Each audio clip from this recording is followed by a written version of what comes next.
സംസ്ഥാനത്ത് ഒറ്റപ്പെട്ട കനത്ത മഴയ്ക്ക് സാധ്യത എന്നതാണ് ഇപ്പോഴത്തെ കാലാവസ്ഥാ മുന്നറിയിപ്പ്. എല്ലാ ജില്ലകളിലും യെല്ലോ അലർട്ട് പ്രഖ്യാപിച്ചിട്ടുണ്ട്. ആലപ്പുഴ, കോട്ടയം, എറണാകുളം, തൃശൂർ, കോഴിക്കോട് ജില്ലകളിൽ അടുത്ത 3 മണിക്കൂർ ശക്തമായ മഴയ്ക്ക് സാധ്യതയുണ്ടെന്ന് കാലാവസ്ഥാ നിരീക്ഷണ കേന്ദ്രം അറിയിച്ചു. കേരള, ലക്ഷദ്വീപ് തീരങ്ങളിൽ മീൻപിടുത്തത്തിന് നിരോധനം ഏർപ്പെടുത്തിയിട്ടുണ്ട്. നാളെ മുതൽ മഴ കുറഞ്ഞു തുടങ്ങുമെന്ന് കേന്ദ്ര കാലാവസ്ഥാ വകുപ്പ് അറിയിച്ചു. വിഴിഞ്ഞത്തു നിന്ന് മത്സ്യബന്ധനത്തിന് പോയ 3 വള്ളങ്ങൾ തിരിച്ചെത്താത്തതിൽ ആശങ്ക. വ്യാഴാഴ്ച വൈകിട്ട് വിഴിഞ്ഞം ഹാർബറിൽ നിന്ന് പോയ മത്സ്യബന്ധന വള്ളങ്ങളാണ് ഇതുവരെയും തിരിച്ചെത്താത്തത്.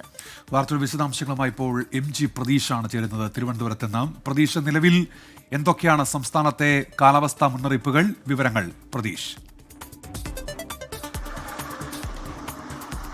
ഉന്മേഷ, കഴിഞ്ഞ കുറേ ദിവസങ്ങളായി സംസ്ഥാനത്ത് തുടരുന്ന അതിതീവ്ര മഴയ്ക്ക് ശമനമുണ്ടാകുമെന്നതാണ് കാലാവസ്ഥാ നിരീക്ഷണ കേന്ദ്രത്തിന്റെ മുന്നറിയിപ്പ്. ഇന്ന് എല്ലാ ജില്ലകളിലും ഒറ്റപ്പെട്ട ശക്തമായ മഴയുണ്ടാകും. എല്ലാ ജില്ലകളിലും യെല്ലോ അലർട്ടാണ്. ശക്തമായ മഴയ്ക്കുള്ള മുന്നറിയിപ്പാണ് കാലാവസ്ഥാ നിരീക്ഷണ കേന്ദ്രം നൽകിയിരിക്കുന്നത്. നാളെ വടക്കൻ കേരളത്തിലെ 2 ജില്ലകളിൽ മാത്രമാണ് നിലവിൽ മുന്നറിയിപ്പ് പ്രഖ്യാപിച്ചിട്ടുള്ളത്. അത് കണ്ണൂർ, കാസർഗോഡ് ജില്ലകളിലാണ്. അതുകൊണ്ട് തന്നെ നാളെയോടുകൂടി തന്നെ ഈ അതിതീവ്ര മഴയ്ക്ക് ശമനമുണ്ടാകുമെന്നതാണ് കാലാവസ്ഥാ കേന്ദ്രത്തിന്റെ മുന്നറിയിപ്പിൽ നിന്ന് തന്നെ വ്യക്തമാകുന്ന കാര്യം. പക്ഷേ യെല്ലോ അലർട്ടാണ് പല ജില്ലകളിലെങ്കിലും. ഓറഞ്ച് അലർട്ടിന് സമാനമായ മഴ പല ജില്ലകളിലും പെയ്യുന്നു എന്നതാണ് ഏറ്റവും പ്രധാനപ്പെട്ട കാര്യം. തിരുവനന്തപുരം ജില്ലയെ സംബന്ധിച്ച് മലയോര മേഖലകളിലടക്കം ഇന്നലെ രാത്രി മുതൽ തന്നെ അതിശക്തമായ മഴ പെയ്യുന്നുണ്ട്. ഇതിന്റെ അടിസ്ഥാനത്തിലാണ് ഈ ആലപ്പുഴ, എറണാകുളം, കോട്ടയം, ഇടുക്കി പോലുള്ള ചില ജില്ലകളിൽ 3 മണിക്കൂർ സമയത്തേക്ക് കാലാവസ്ഥാ വകുപ്പ് ഓറഞ്ച് അലർട്ട് പ്രഖ്യാപിച്ചത്. അത് 7 മണിവരെയാണ്.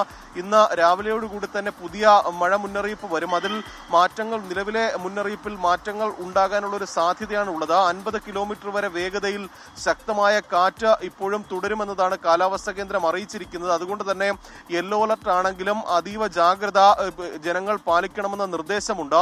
ഈ തിരുവനന്തപുരത്തെ സംബന്ധിച്ച് വിഴിഞ്ഞത്തൊരു ആശങ്ക ഇപ്പോഴും നിലനിൽക്കുന്നുണ്ട്. കാരണം ഈ വ്യാഴാഴ്ച നിരവധി വള്ളങ്ങൾ വിഴിഞ്ഞത്ത് നിന്ന് മത്സ്യബന്ധനത്തിന് പോയിരുന്നു. ഇതിൽ 3 വള്ളങ്ങൾ തിരിച്ചെത്താനുണ്ട് എന്നതാണ് കോസ്റ്റൽ പോലീസിന്റെ തന്നെ കണക്കുകൾ പറയുന്നത്. ഈ 3 വള്ളങ്ങളിലായി 13 മത്സ്യത്തൊഴിലാളികളാണ് വിഴിഞ്ഞം ഹാർബറിൽ നിന്ന് മത്സ്യബന്ധനത്തിന് പോയത്. ആ മത്സ്യത്തൊഴിലാളികൾ ഇതുവരെയും തിരിച്ചെത്തിയിട്ടില്ല എന്നുള്ള വിവരമാണ് ഇന്നലെ രാത്രി വൈകിയും ലഭിച്ചിട്ടുള്ളത്.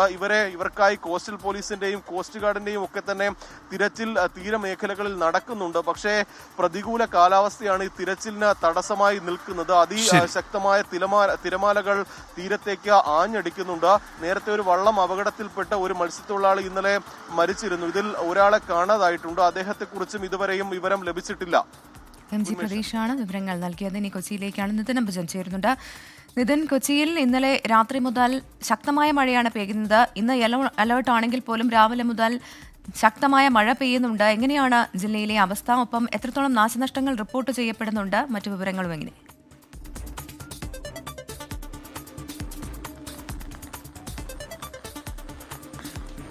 Good morning. കഴിഞ്ഞ മണിക്കൂറുകളെല്ലാം തന്നെ ഓറഞ്ച് അലർട്ടിലൂടെയാണ് ജില്ലയിലെ മഴ സാഹചര്യം കടന്നുപോയത്. ഇന്നലെ രാത്രി അല്പം നേരം ജില്ലയിലെ പ്രധാനമായും നഗരത്തിൽ മഴ അല്പം മാറുന്നെങ്കിലും ഇന്ന് രാവിലെ വീണ്ടും അതിശക്തമായ മഴയിലേക്ക് കാര്യങ്ങൾ പോയിട്ടുണ്ട്. ഇന്ന് രാവിലെ മുതൽ തന്നെ നഗരത്തിലും നഗരത്തിന്റെ ഉൾപ്രദേശങ്ങളും പ്രത്യേകിച്ചും പിറവടക്കമുള്ള ചില ഉൾപ്രദേശങ്ങളിലും ഇത്തരത്തിൽ ശക്തമായ മഴ അനുഭവപ്പെടുന്നുണ്ടെന്നാണ് നമുക്ക് ലഭ്യമായ വിവരം. എന്തായാലും അടുത്ത മണിക്കൂറുകളിലെ സാഹചര്യങ്ങൾ തന്നെ ഇനി ഈ ഒരു നിലയിൽ തന്നെ പോകാനാണ് സാധ്യത. കാലാവസ്ഥാ നിരീക്ഷണ കേന്ദ്രം അത്തരം ചില മുന്നറിയിപ്പുകളാണ് നൽകുന്നത്. ഏറ്റവും പ്രധാനപ്പെട്ട കാര്യം, ജില്ലയിലെ സാഹചര്യം പരിശോധിക്കുമ്പോൾ തീരപ്രദേശങ്ങളിലാണ് അതീവ ജാഗ്രതയിലൂടെ മുന്നോട്ട് പോകുന്നത്. കഴിഞ്ഞ 6 ദിവസം ശക്തമായി മഴ പെയ്ത ഘട്ടത്തിലെല്ലാം വലിയ കടലാക്രമണമെല്ലാം തന്നെ തീരപ്രദേശങ്ങളിൽ ഉണ്ടായിരുന്നു. പ്രത്യേകിച്ചും ചെല്ലാനം, അതോടൊപ്പം തന്നെ കണ്ണമാലി, കൂടാതെ മുനമ്പം അടക്കമുള്ള മേഖലകളിൽ ഈ തീരപ്രദേശങ്ങളിലെ ജനജീവിതം ദുസ്സഹമാണ്. നിരവധി വീടുകൾ ഈ കടൽ ഇത്തരത്തിൽ അടിച്ചു കയറുന്ന ഒരു സാഹചര്യമുണ്ട്. അവിടുത്തെ ജനജീവിതം വലിയ ദുരിതമായ സാഹചര്യത്തിൽ വലിയ പ്രതിഷേധത്തിലേക്കാണ് ആളുകളടക്കം കടന്നിരിക്കുന്നത്. എന്തായാലും ടെട്രോപോൾ അടക്കമുള്ള കാര്യങ്ങളിൽ അവിടെ അടിയന്തരമായി ഇടപെടൽ വേണം. ഫണ്ട് അനുവദിച്ചിട്ടും അടിയന്തരമായ ഇടപെടൽ ഉണ്ടാകാത്തതിനെ തുടർന്ന് വലിയ പ്രതിഷേധങ്ങൾക്കെല്ലാം തന്നെ കാര്യങ്ങൾ പോകുന്നുണ്ട്.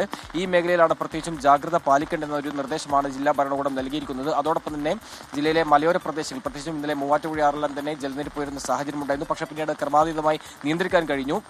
ഇന്നും മഴ കൂടുകയാണെങ്കിൽ തീരപ്രദേശങ്ങളിൽ കഴിയുന്നവർ ഇത്തരത്തിൽ ദുരിതാശ്വാസ ക്യാമ്പുകളിലേക്ക് മാറേണ്ട സാഹചര്യമുണ്ട്. ജില്ലയിൽ ഇതുവരെ 213 വീടുകളാണ് ഇത്തരത്തിൽ ഭാഗികമായി നശിക്കുന്ന ഒരു സാഹചര്യം ഉണ്ടായത്. 2 മരണം കഴിഞ്ഞ ദിവസം റിപ്പോർട്ട് ചെയ്തിരുന്നു.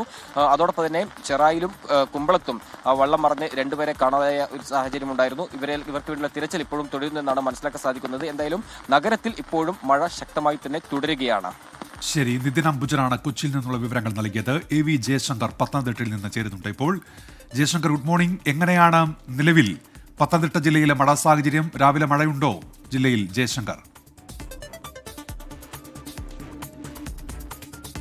പത്തനംതിട്ട ജില്ലയിൽ കഴിഞ്ഞ ദിവസങ്ങളെ അപേക്ഷിച്ച് മഴയ്ക്ക് ചെറിയ തോതിലൊരു ശമനം സംഭവിച്ചിട്ടുണ്ട്. ഇന്നലെ രാത്രിയോടുകൂടി ഇടപെട്ട ദുർബലമായ മഴ മാത്രമാണ് നിലവിൽ ജില്ലയിൽ ലഭിച്ചുകൊണ്ടിരിക്കുന്നത്. നദികളിൽ ഉൾപ്പെടെ ജലനിരപ്പ് ചെറിയ തോതിൽ കുറഞ്ഞിട്ടുണ്ട് എന്നതും ആശ്വാസകരമാണ്. ഇന്ന് മഞ്ഞ മഴ മുന്നറിയിപ്പാണ് ജില്ലയിൽ ഉള്ളത്. എന്തായാലും വലിയ ഒരു ജാഗ്രതാ നിർദ്ദേശം ജില്ലയിൽ ഈ നദീതീരങ്ങളിലും മറ്റും ജില്ലാ ഭരണകൂടം നൽകിയിട്ടുണ്ട്. കാരണം ഈ വനത്തിനുള്ളിൽ ഉൾപ്പെടെ മഴ പെയ്ത ആ വെള്ളം ഉരുൾപൊട്ടൽ ഉൾപ്പെടെ സാധ്യതയുള്ളതിനാൽ തന്നെ നദീതീരങ്ങളിൽ വലിയൊരു ജാഗ്രതയുണ്ട്. അതിനപ്പുറത്തേക്ക് ഇന്ന് വിദ്യാഭ്യാസ സ്ഥാപനങ്ങൾ